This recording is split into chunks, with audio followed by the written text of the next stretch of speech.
ايه الاخبار؟ عاملين ايه؟ النهارده هنعمل طاجن البطاطس البيوريه باللحمه المفرومه. بجد الطاجن ده اساسي في كل عزومه، لازم تجربوه. يلا نبدا. اول حاجه هجيب طاسه احط فيها زيت، بعدين هشوح فيه البصل المفروم لحد لما يبقى لونه ذهبي كده، بعدين هنزل عليه باللحمه المفرومه.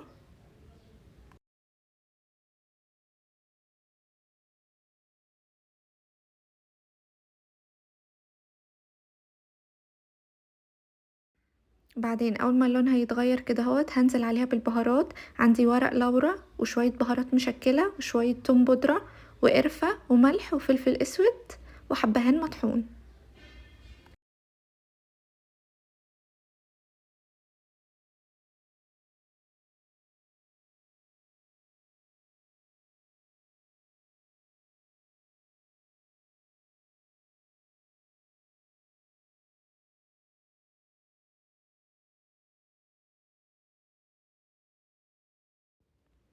بعد ما قلبتهم كويس بالبهارات هحط معلقتين صلصة كبار،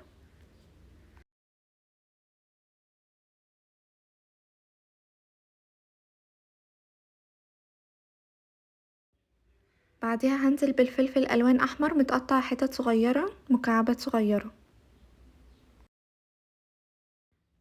بعد الفلفل الالوان هحط فاصوليا حمرا، بس لازم تبقى الفاصوليا في الاخر عشان متتهريش معاكم. نيجي بقى عند البطاطس، سلقتها وبعدين حطيت ملح وفلفل اسود وزبدة. هقعد اهرسها، وكمان لو الزبدة سايحة هتساعد معاكم اكتر.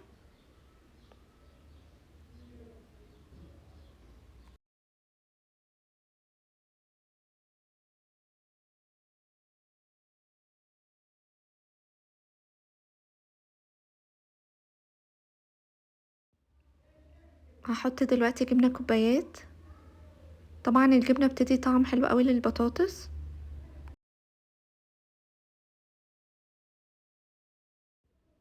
بعدين في الاخر خالص زودت شوية لبن وكريمة طهي وقلبتهم.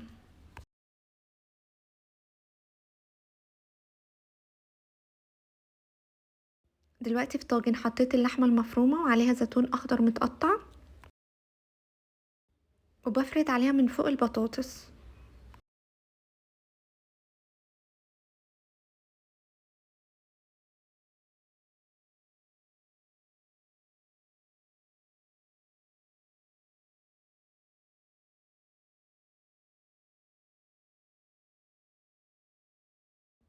بعديها هحط جبنة موتزاريلا عليها من فوق.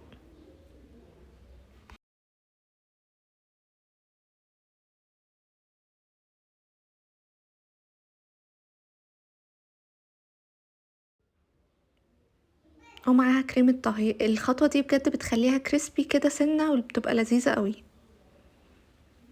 بعدين دخلتها الفرن، بس لازم يبقى الفرن سخن قبل ما ادخلها ومتولع عليها كمان من فوق، لان احنا مش عايزينها تستوي، هي خلاص كل حاجة جوه مستوية.